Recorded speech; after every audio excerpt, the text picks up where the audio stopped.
বাবাকে আমি বৃদ্ধাশ্রমে পাঠিয়ে দিব।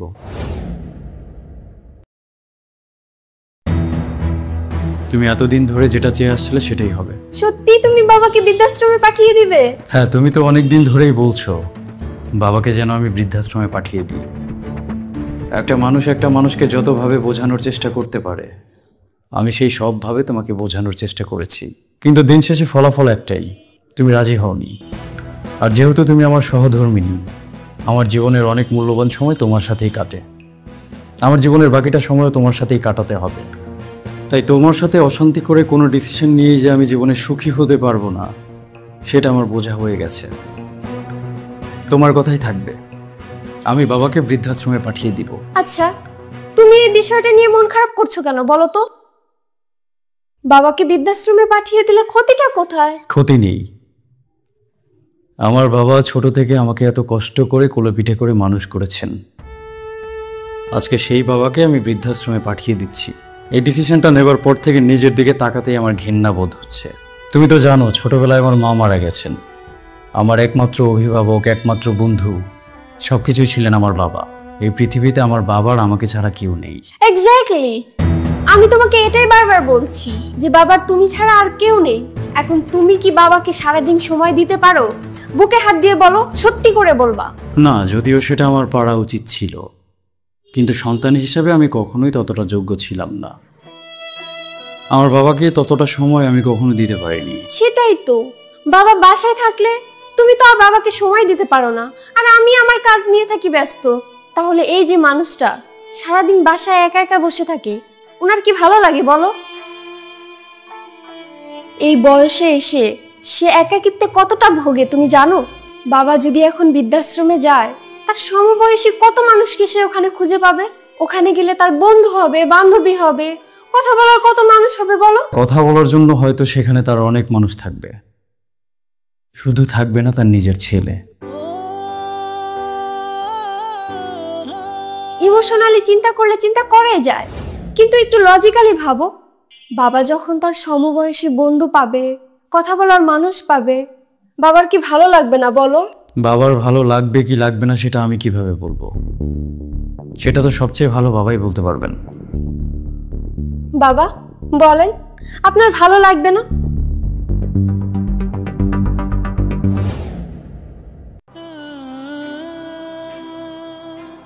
কি ব্যাপার বাবা, আপনি মন খারাপ করছেন কেন? আপনি তো ওখানকার বিষয়টা বুঝতেই পারছেন না। একবার যদি বুঝে যান তাহলে আর ওখান থেকে আসতেই চাইবেন না। হ্যাঁ, তুমি তো সেটাই চাইছো, যাতে বাবা আর কখনো সেখান থেকে ফিরে না আসে, তাই তো?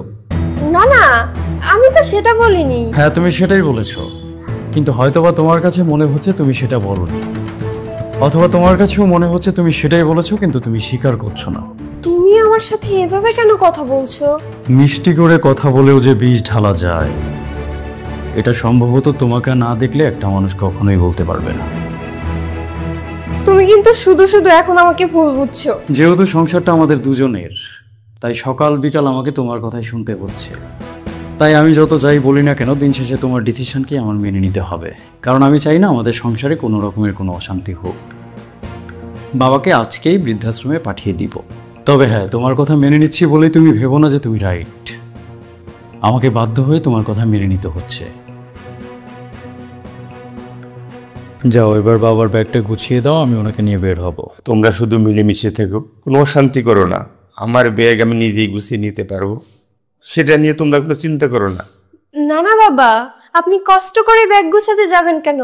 আপনার ব্যাগ আমি গুছিয়ে দিচ্ছি। হ্যাঁ হ্যাঁ, সেটাই তো ভালো হয়। বাবাকে খেদমত করার সুযোগ হয়তো ভবিষ্যতে আর তুমি কখনোই পাবে না। তুমি গুছিয়ে দাও, সেটাই ভালো হবে। আর হ্যাঁ, সাথে আমাদের দুজনের ব্যাগটাও গুছিয়ে নিও। কি বলতেছো তুমি? আমাদের দুজনের ব্যাগ গোছাবো কেন? আমরা কি কোথাও যাচ্ছি? আচ্ছা, তুমি কি কোনো সারপ্রাইজ প্ল্যান করেছো আমার জন্য? আমরা কি কোথাও ট্যুরে যাচ্ছি সত্যি সত্যি? আচ্ছা, কোথায় যাচ্ছি বলো তো? দেশের ভেতরে নাকি দেশের বাইরে? না, আমরা দেশের বাইরে কোথাও ট্যুরে যাচ্ছি না, ইভেন দেশের ভেতরেও কোথাও ট্যুরে যাচ্ছি না। আমরা তো ট্যুরেই যাচ্ছি না, আমরা আমাদের নতুন ভাড়া বাসায় উঠে যাব। এজন্য তোমাকে ব্যাগ গোছাতে বলেছি। আমাদের নতুন ভাড়া বাসায় উঠবো মানে? আমি এই বাসা ভাড়া নিয়েছি তো। আমি তোমাকে অবশ্য বলতাম, কিন্তু বলার সুযোগটা পাইনি। আমাদের নিজেদের বাসা থাকতে আমরা আরেকজনের বাসায় ভাড়া উঠবো কেন? আমাদের নিজেদের বাসা থাকার পরেও আমরা তো আরেকজনের বাসায় ভাড়া উঠছি না। আমাদের নিজেদের কোনো বাসাই নেই, এজন্য আমরা আরেকজনের বাসায় ভাড়া উঠছি। তুমি কি বলছো বলো তো? তোমার কথা কিন্তু আমি বুঝতে পারছি না। না দেখো, বাসাটা তো আমি আমার চাকরির টাকা দিয়ে করে নিই, আর তুমিও যৌতুকে তোমার বাবার বাড়ি থেকে বাসাটাকে নিয়ে আসুনি। এই বাসাটা আমার বাবার সারা জীবনের কষ্টের টাকা দিয়ে বানানো। তারপরও বাবা এই বাসাতে আমাকে তোমাকে থাকতে দিয়েছেন, এটা তার উদারতাই বলতে পারো, কারণ বাসাটা তো আমার না, বাবার। হ্যাঁ, তাতে কি হয়েছে? তোমার বাবার বাসা তুমিই তো পাবে নাকি নাকি অন্য কেউ পাবে? তোমার তো আর কোনো ভাই বোন নেই, বাবার যা কিছু আছে সব তো তুমিই পাবে। হ্যাঁ পেতাম, অবশ্যই পেতাম। সেটা তখনই পেতাম যখন আমি শেষ বয়স পর্যন্ত বাবাকে দেখাশোনা করতাম, আমার দায়িত্বটা আমি পালন করতাম। তখন বাবার দায়িত্বের জায়গা থেকে সে আমাকে বাসাটা দিয়ে যেতেন। এখন আমি তো আমার দায়িত্বটা পালন করতে পারছি না, তাকে দেখাশোনা করতে পারছি না। আমাকে তোমার কথা মেনে নিয়ে বাবাকে বৃদ্ধাশ্রমে রেখে আসতে হচ্ছে। সেদিক থেকে বাবাও কিন্তু তার দায়িত্বটা পালন না করলেও পারেন। এখন আমি তুমি আমরা প্ল্যানিং করে বাবাকে বৃদ্ধাশ্রমে রেখে আসতে যাচ্ছি। তার জীবনের শেষ সম্বল বলতেও তো একটা কিছু তার প্রয়োজন আছে, তাই না? দেখো, কিছুদিন পরে বা কিছু বছর পর যদি বাবার কিছু হয়ে যায়, তাকে কে দেখাশোনা করবে? তুমি নিশ্চয়ই করবে না। আর আমি তখন চাইলেও বাবার জন্য কিচ্ছু করতে পারবো না, কারণ কিছু করতে গেলেই তুমি আমার সংসারে অশান্তি করবা, যেটা আমি চাই না। তখন বাবা যাতে সেফ অ্যান্ড সিকিউর একটা লাইফ লিড করতে পারে, এজন্য বাবার এককালীন কিছু টাকার প্রয়োজন আমি মনে করি। তাই বাবা একটা ডিসিশন নিয়েছেন। ডিসিশনটা হলো এই বাড়িটাকে বিক্রি করে দিয়ে যত টাকা পাওয়া যায় সমস্ত টাকা সে তার ব্যাংক অ্যাকাউন্টে ফিক্সড ডিপোজিট করে রাখবেন।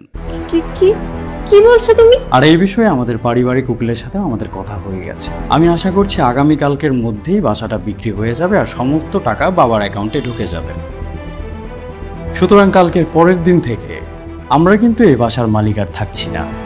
আমাদেরকে আলটিমেটলি একটা ভাড়া বাসাতেই উঠতে হবে, যেটার কারণে আমি একটা ভাড়া বাসাও ঠিক করে ফেলেছি আর তোমাকে ব্যাগ গোছাতে বলছি। এই, সত্যি করে বলো তো, তুমি কি আমার সাথে মজা করছো? বাবা, সত্যি করে বলেন তো, আপনারা দুজনে মিলে কি আমার সাথে মজা করছেন?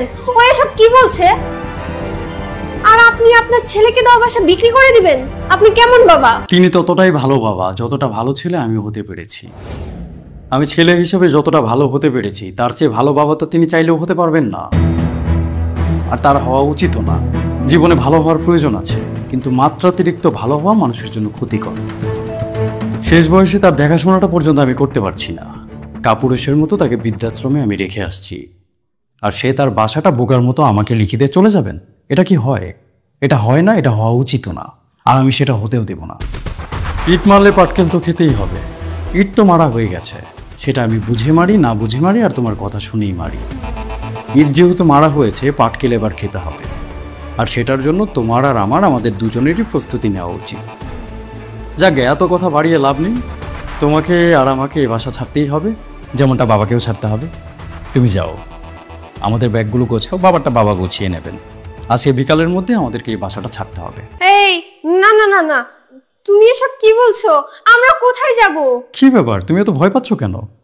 আমারও তো স্বামী হিসেবে তোমার প্রতি কিছু দায়িত্ব কর্তব্য আছে নাকি? তোমাকে আমি রাস্তায় বা গাছতলায় কোথাও নিয়ে ফেলবো না। আমার সাধ্যের মধ্যে যতটুকু আছে ততটুকু আমি তোমাকে দেবার চেষ্টা করব। শুধু বাবার হকটাকে আমি ছিনিয়ে নিতে চাচ্ছি না। বেঁচে থাকার জন্য খাবারের প্রয়োজন, থাকার জন্য বাসস্থানের প্রয়োজন। খাবার আর বাসস্থান দুটোই তো আমি তোমাকে দিচ্ছি, হোক না সেটা ভাড়া বাসা, কিন্তু বাসা তো। তোমার ভাড়া বাসায় যেতে সমস্যাটা কোথায়? তাই বলে আমরা নিজেদের বাসা ছেড়ে চলে যাব? শেষ ঠিকানা বলে একটা কথা আছে না? নিজেদের বাসা ছেড়ে আমরা কিভাবে চলে যেতে পারি?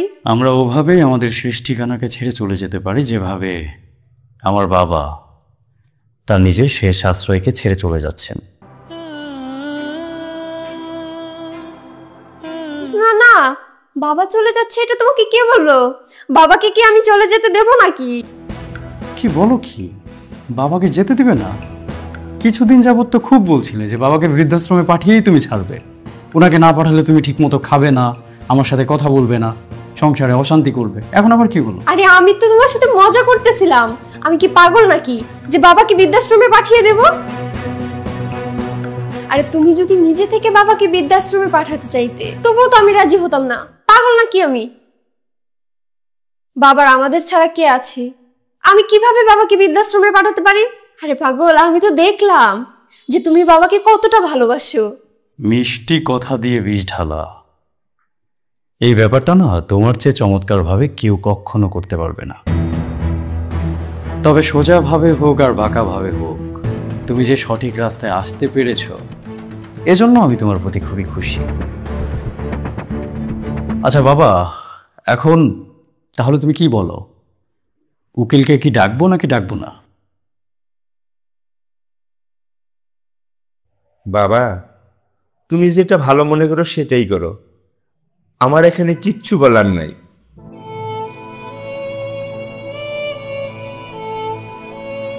জি বাবা, আপনি যান, ফ্রেশ হয়ে নিন, আমি আপনাকে খাবার দিচ্ছি।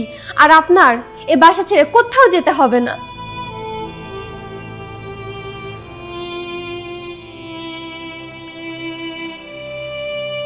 না মানে বলছিলাম কি, একটা কথাও আমি তোমার সাথে এই মুহূর্তে বলতে চাচ্ছি না। দয়া করে তুমি আমার সামনে থেকে এখন যাও। এই পৃথিবীতে যারা মিষ্টি কথা দিয়ে বিষ ঢালে, এই মানুষগুলো প্রচন্ড রকমের ভয়ানক হয়। একটা সাপকে বিশ্বাস করা যায়, কিন্তু এই মানুষগুলোকে বিশ্বাস করা যায় না। ও যখনই সুযোগ পাবে বাবাকে ছোট ছোট বিষয় নিয়ে অপমান করতে চাইবে, অপদস্থ করতে চাইবে, সেটাও আমার জানা। তবুও চাইলেও আমি ওকে ছেড়ে দিতে পারবো না, কারণ ও আমার সহধর্মিণী। প্রত্যেকটা মানুষের প্রতি আমার দায়িত্ব রয়েছে, কর্তব্য রয়েছে, যেটাকে আমার যে কোনো পরিস্থিতিতে পালন করতে হবে। পৃথিবীর যত দায়বদ্ধতা সব যেন পুরুষের কাঁধে এসেই পড়েছে। পুরুষকে বোঝার মতো কেউ কোনো কালেই ছিল না।